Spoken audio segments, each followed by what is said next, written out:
Voilà. Donc, ce que je vous propose, c'est une petite remontée dans le temps pour comprendre pourquoi on baigne aujourd'hui dans cette culture de l'externalisation. Alors, euh, on remonte 140 ans en arrière pour démarrer avec Jules Ferry qui a cette bonne idée de rendre l'école obligatoire. Mais tout de suite en faisant cela, un problème inattendu se pose qui est celui des enfants qu'on appelle alors inadaptés. Euh, voilà. Donc c'est le paradoxe. On rend l'école obligatoire, mais tout le monde ne peut pas suivre. En 1901, possibilité de créer des associations. Donc les parents peuvent se fédérer en association, ce qui était avant réservé plutôt à l'église, les dispensaires, je crois, ou je ne sais plus comment on appelait ça. Ensuite, en interne à l'éducation nationale, se crée en 1909 euh, les classes de perfectionnement.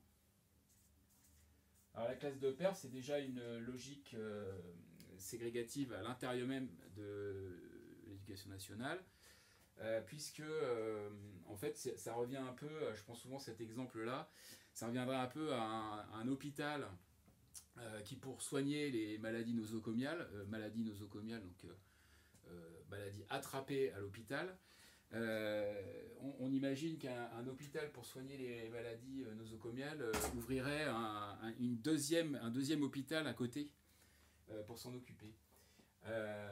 Voilà, donc là on crée les classes de perf et pour des élèves qui ne vont pas se mélanger avec les autres. Voilà.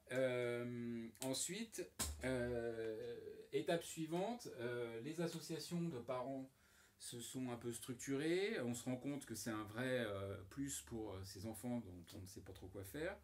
Et donc du coup, en 1946, juste après-guerre, une loi fait porter les charges du handicap par la sécurité sociale. Voilà. Donc apparaît tout un pan qui s'appelle le médico-social. Voilà. Avec, dans la foulée, en 1948, la fixation des conditions d'agrément des établissements. Donc, c'est-à-dire que va correspondre à ça la création de la première association de parents d'enfants inadaptés, donc API. APEI. Donc aujourd'hui, vous connaissez, c'était à Lyon, vous connaissez aujourd'hui une API, ADAPI, APAGE, voilà, sont devenus d'énormes structures. Voilà, une API, voilà, APF, enfin voilà. Donc qui gère aujourd'hui les IME, les ITEP, tout le médico-social. Et puis, étape suivante, eh bien, qui commence quand même à se dire que d'avoir mis les enfants au bon air de la campagne, c'est pas suffisant. Et donc, certains pourraient bénéficier d'un peu de scolaire. Et donc, du coup, les premiers PE sont nommés en IME en 1975. Voilà. Pendant ce temps, les élèves de classe de perf qui passent au secondaire sont en grande difficulté. On crée aussi une espèce de classe de perf du secondaire qui va s'appeler SES, donc l'ancêtre des SECPA d'aujourd'hui. Voilà. Et tout ceci va fonctionner en fait comme ce que dit Mérieux, fonctionner comme un wagon, un train. Vous imaginez les élèves, un train dont chaque élève représente un wagon. Et son idée, c'est de dire que, en fait, dans toute classe, vous allez trouver un dernier wagon à décrocher. Voilà. Et donc que notre système fonctionne comme ça, d'année en année, il décroche le dernier wagon de la classe, à qui on va trouver une autre structure, parce que, décidément, il ou elle ne peut pas suivre. Plus souvent il quand même que elle. parce que souvent il fait plus de bruit.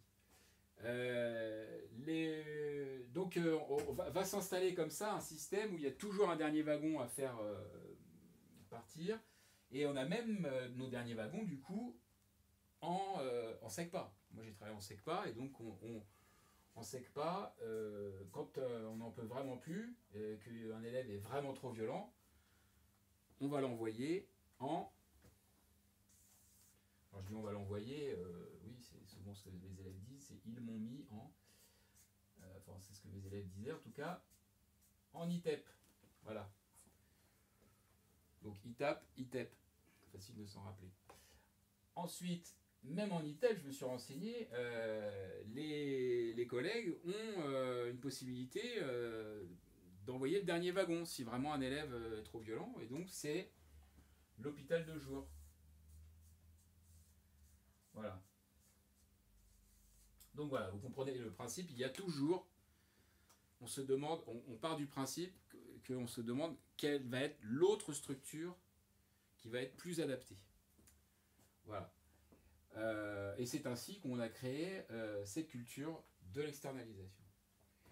Alors, non seulement on a structuré ça ainsi, mais en plus, cette externalisation, elle a un coût. Parce que les élèves qui vont, notamment en ITEP ou en IME, le matin, ils y vont en taxi. C'est rarement dans le coin. Et donc, au SGEN, on s'est renseigné sur le coût que ça pouvait représenter. On l'a fait sur un seul ITEP, mais ça vous donne une idée. Et on est arrivé à un chiffre de 500 000 € par an pour 83 enfants. Et vous faites la division, et ça fait environ 6 000 € par enfant, rien que pour le taxi. Voilà, donc notre propos, c'est de dire, est-ce que tous les moyens qui sont ici dépensés en externalisation, on ne pourrait pas les remettre à l'intérieur de l'éducation nationale? C'est ce mouvement qui est en cours et qu'on encourage de nos voeux, pour qu'à l'intérieur, on ait des souplesses pour aller et venir, pour créer des soupapes, par exemple, comme les DAR, les UEMA, qui nous semblent des dispositifs prometteurs. Voilà. Ceci pour dire aussi que ce rapprochement, tout le monde aura à y gagner, parce qu'en fait, en séparant ces deux domaines, on a finalement créé ici une culture dans le médico-social de l'accessibilité,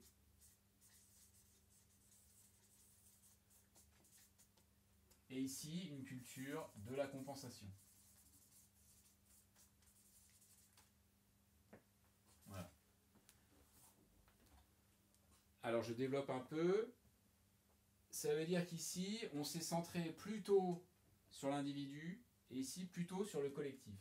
Ici, c'est plutôt à l'environnement de se rendre accessible à un enfant en situation de handicap. Ici, c'est plutôt à l'enfant qu'il faut fournir des compensations pour qu'il puisse s'adapter à l'environnement qui est face à lui.